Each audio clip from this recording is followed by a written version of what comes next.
Good morning, everyone, and welcome back to Cyber Mornings Daily. Are you ready for another deep dive into the world of cybersecurity? I know I am. I am too. Today, we're going to unpack 3 stories that'll make you think twice about everything from network security to AI. Oh, yeah. To even just good old remote desktop tools. Buckle up, because this is where it gets really interesting. It does. So first up, we've got a real heart stopper for any organization using Cisco ISE. Yeah. Which is a lot of them, by the way. It is. So imagine someone just waltzing in and getting ultimate control over who accesses your network and what they can do on it. Yeah, that's the kind of vulnerability that keeps security professionals up at night. You're not kidding. Cisco ISE is like the gatekeeper to the bouncer. Yeah. It's the security checkpoint for so many organizations. It manages who gets in, where they can go, what they can access. Right. On the network, it's all about identity and access management. So if someone compromises that system, they basically have the keys to the kingdom. Oh, yeah. And it seems like someone figured out how to pick the lock on this particular kingdom.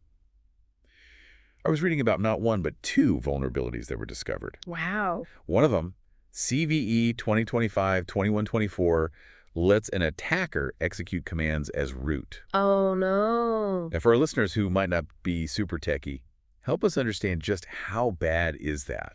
What kind of damage could someone do with that kind of access? Yeah, so think of it this way. If your computer is a house root, is like the master key. Okay. It unlocks every door, every room, every secret stash. Right. This vulnerability lets an attacker use that master key. They can do pretty much anything they want. Install malware, steal data, delete files, even take control of the entire network. Wow. It's a worst-case scenario. So the culprit behind this digital break-in is something called insecure deserialization. Right. Okay, I'll admit I had to look that one up. Yeah. So what is this, and how does it allow for such a catastrophic exploit? Imagine you're sending a package in the mail.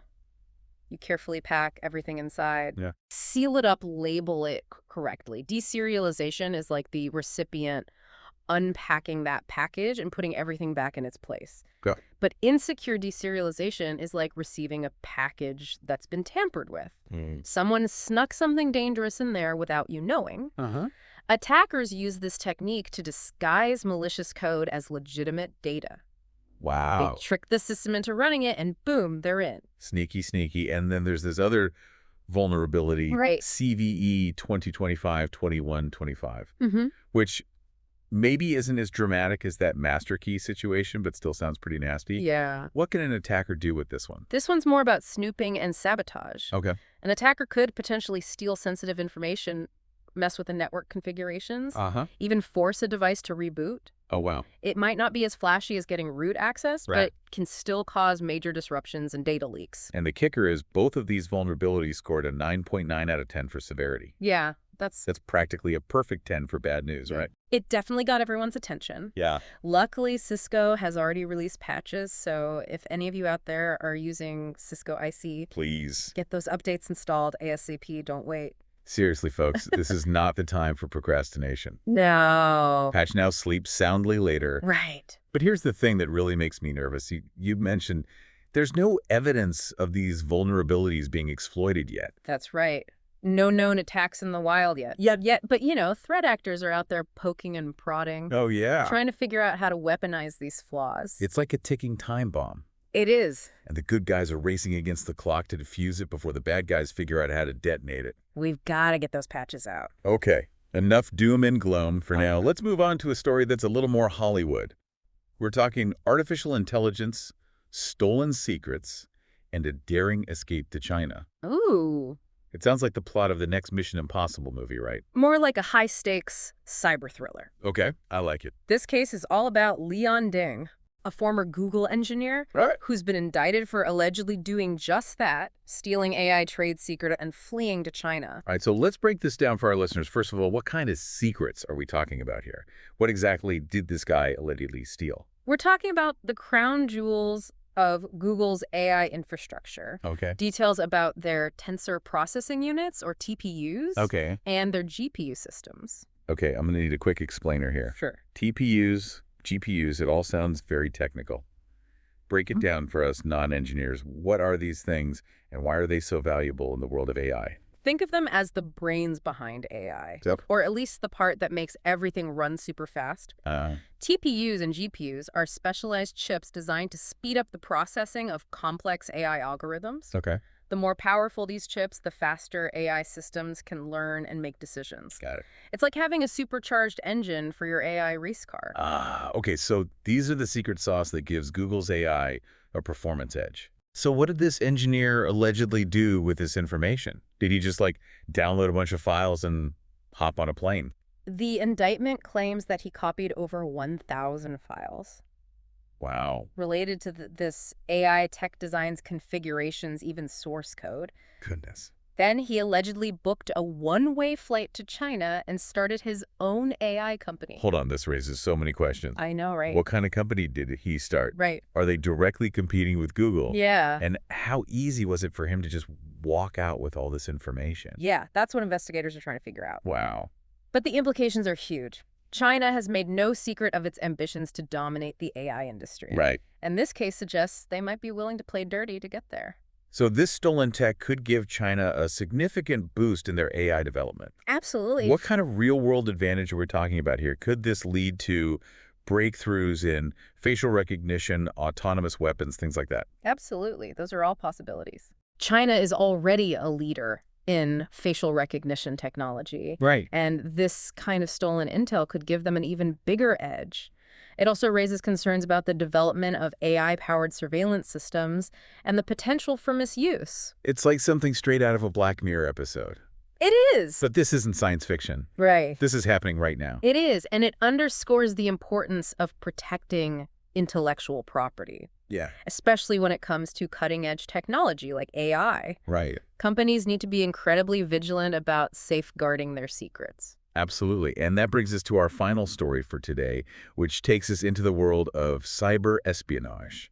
It seems like everyone's trying to gain an advantage these days. And in this case, it's a group of North Korean hackers Oh, yeah. known as Kimsuky. Kimsuky, those digital spies, they're always up to something interesting, aren't they? It seems like so this time they've added a new tool to their arsenal, Okay. a custom-built RDP wrapper. Now, most people probably use RDP or remote desktop protocol for legitimate reasons, IT support, Right. working from home, Right. things like that. Exactly. But in the wrong hands, it can become a powerful weapon. Yeah. So how are Kimsuky using this RDP wrapper for their nefarious purposes? Well, first of all, they've modified it to be incredibly stealthy. Okay. Their custom RDP wrapper can bypass antivirus detection, What? essentially making it invisible to security software. Wow. Imagine a burglar sneaking into your house with a cloaking device. Oh, God. That's what we're talking about here. So they're essentially making their malicious activity look like normal, everyday traffic. Yeah, That's clever and scary. it is. What exactly are they doing once they gain access to a system? They're dropping a whole toolkit of nasty surprises. Oh, no. We're talking keyloggers that record every keystroke you make, info stealers that grab your passwords and other sensitive information, Oh, my goodness. even something called reflective loaders that let them inject malicious code directly into a system's memory. Oh, wow. It's a full-blown espionage operation. Wow. It sounds like they've thought of everything. Yeah. Okay, this all sounds incredibly sophisticated, but if most people use RDP legitimately, how do we even know if we've been targeted by this attack? What are the red flags? That's the tricky part. Yeah. One thing to watch out for is any unusual RDP activity on your network, Okay. especially if it's coming from an unexpected IP address or at odd hours. Right.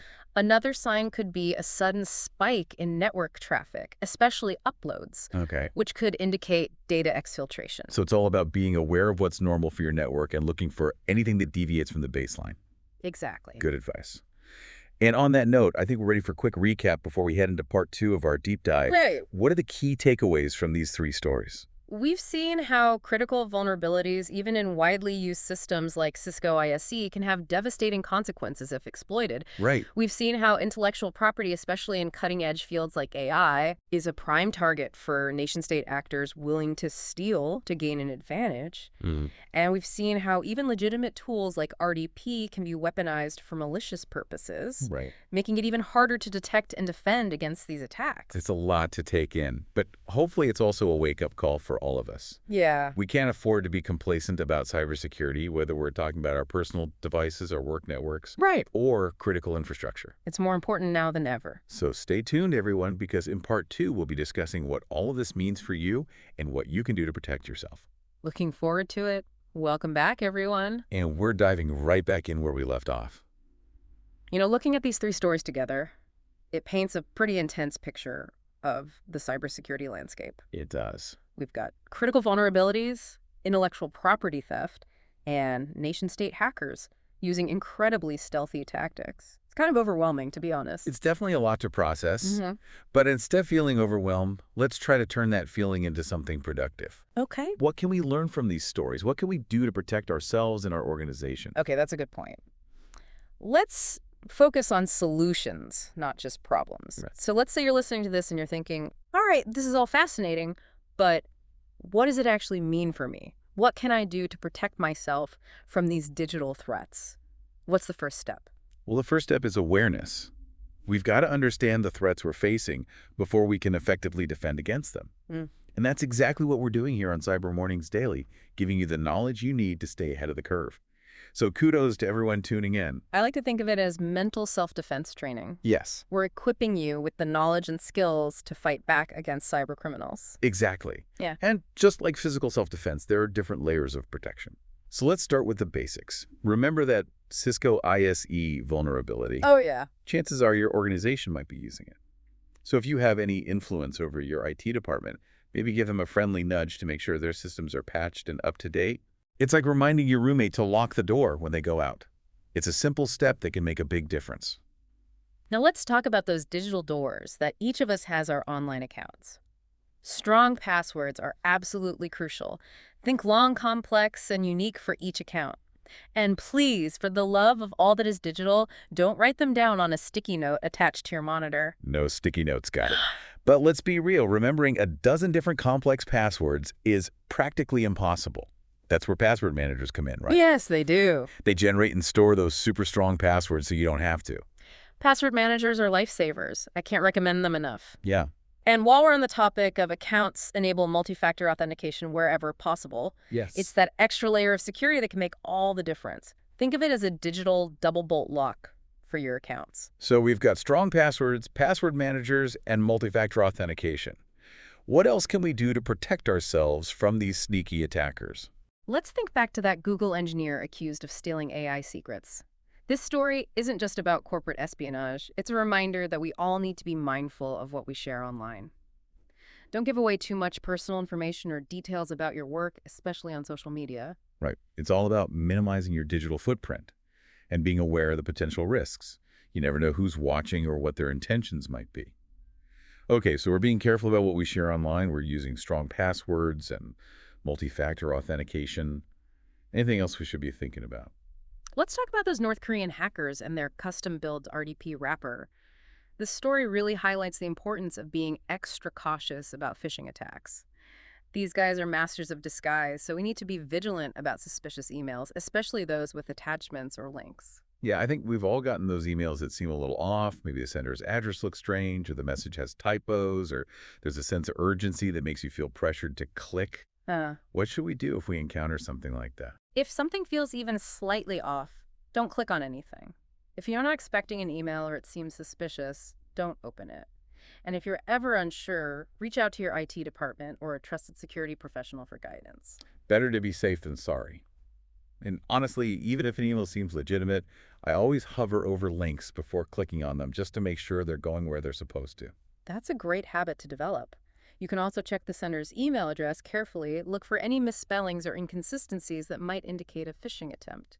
Talking about all these threats and defenses can sometimes make it feel like cybersecurity is this incredibly complex thing that only experts can understand. But honestly, I think a lot of it boils down to common sense and good digital hygiene. I absolutely agree. You don't need to be a tech whiz to protect yourself online. Just be aware of the risks, be cautious about what you click on and what you share, and be proactive about taking steps to secure your accounts and devices. So strong passwords, multi-factor authentication, being mindful of phishing emails, and generally practicing good digital hygiene. Those are the key takeaways, right? Exactly. Cybersecurity isn't about being perfect. It's about making yourself a less appealing target and reducing your risk.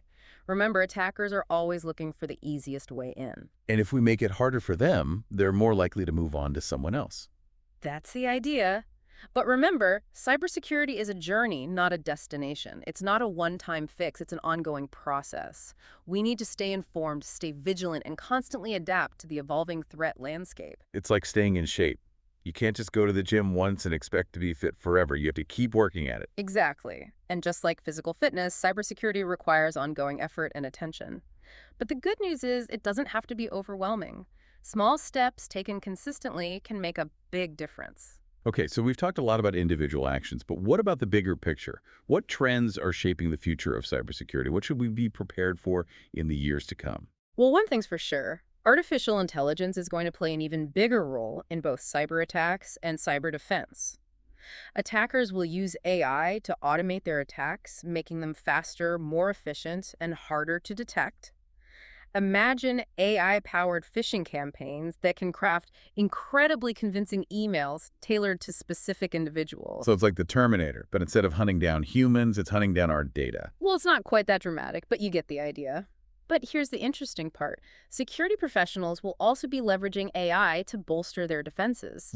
Machine learning algorithms can analyze vast amounts of data, identify patterns, and detect potential threats in real time. So it's like an AI versus AI battle for the future of cybersecurity. Exactly. And as the lines between the physical and digital worlds continue to blur, we'll also see an increase in attacks targeting critical infrastructure. We're talking about power grids, transportation systems, healthcare facilities, systems that are essential for our daily lives and increasingly reliant on technology. So imagine a hacker causing a blackout, disrupting transportation, or interfering with medical devices.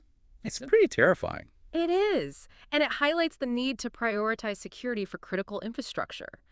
We can't afford to be complacent. The stakes are simply too high. It sounds like the future of cybersecurity is a mix of exciting advancements and some seriously daunting challenges. But hopefully, by understanding these trends and taking proactive steps, we can navigate this ever-changing landscape and stay ahead of the bad guys. Absolutely. And remember, cybersecurity is everyone's responsibility. We all have a role to play in protecting ourselves, our organizations, and our communities. The more we work together, the more resilient we'll be. Well said. We've covered a lot of ground today, from vulnerabilities and espionage to the future of cybersecurity. But before we wrap up, let's make it personal. We'll be back in a moment to discuss how all of this directly impacts YU and what you can do to protect yourself. Stay tuned. You're back for the final part of our Cyber Mornings Daily Deep Dive. And it's time to bring all of this home. You know, we've explored some pretty heavy topics today. Vulnerabilities, espionage AI, even North Korean hackers. But all of those threats have real-world consequences for each and every one of us. So let's get personal. What does all of this mean for you, our listener? How can you take what we've discussed and actually use it to protect yourself from these digital dangers? Well, first of all, take a deep breath. We're not trying to scare you, we're trying to empower you. Knowledge is your first line of defense, and sometimes just understanding the basics can make a huge difference. It's like that saying, forewarned is forearmed. If you know what to look out for, you're less likely to fall victim to these attacks. Exactly. So let's break it down into some actionable steps. Let's start with passwords. We've talked about this before, but it bears repeating. Strong passwords are non-negotiable. Think long, complex, and unique for each account. And if you're thinking, there's no way I can remember all of those passwords, you're absolutely right. That's why password managers are essential. They generate and store those super strong passwords, so you don't have to. Think of a password manager, like a digital vault for your keys. You only need to remember one master password to unlock the vault, and then all of your other passwords are safely stored inside. And while we're on the topic of securing your accounts, enable multi-factor authentication wherever possible. It's a simple step that adds an extra layer of protection. Think of it as a digital bodyguard for your accounts. Right, so even if someone manages to steal your password, they still can't access your account without that second factor, whether it's a code sent to your phone, a fingerprint scan, or a security key. Now let's shift gears and talk about phishing attacks. We discussed how those North Korean hackers are using a custom-built RDP wrapper to bypass antivirus detection. But honestly, phishing is a common tactic used by all sorts of attackers. So how can we protect ourselves? First and foremost, be wary of suspicious emails. If you get an email from a sender you don't recognize or something just seems off, maybe the message has typos or there's a sense of urgency or the link looks strange, don't click on anything. If you're ever unsure about an email, hover over the link without clicking to see where it actually leads. And if you're still not sure, reach out to your IT department or a trusted security professional for guidance. Don't be afraid to ask for help. Absolutely. And honestly, even if an email seems legitimate, I always double-check the sender's address. Sometimes those phishing emails can be really convincing, but if you look closely, you might notice subtle misspellings or inconsistencies that give them away. Great tip. And remember, phishing isn't just limited to email. It can happen through text messages, social media, even phone calls. So always be cautious about who you're interacting with online and what information you're sharing. Yeah, it's easy to feel overwhelmed by all these threats, but I think it's important to remember that you don't have to be a cybersecurity expert to protect yourself. A lot of it comes down to common sense and good digital hygiene. I completely agree. It's like washing your hands. It's a simple habit that can prevent the spread of germs. And just like good hygiene helps protect your physical health, good digital hygiene can protect your online safety. So to recap our personal cybersecurity checklist, we've got strong passwords, password managers, multi-factor authentication, being aware of phishing attacks, and generally practicing good digital hygiene. Anything else we should add to that list? I think that covers the essentials. But remember, cybersecurity is a journey, not a destination. It's not about being perfect. It's about making yourself a less appealing target and reducing your risk. Attackers are always looking for the easiest way in. If we make it harder for them, they're more likely to move on to someone else. And that brings us to the end of our Cyber Mornings Daily Deep Dive. We've covered a lot of ground today, from vulnerabilities and espionage to practical tips for staying safe online. It's been a jam-packed episode, but hopefully it's also been informative and empowering. We want to thank you for joining us on this journey. Remember, knowledge is power, and by staying informed, you're taking control of your cybersecurity.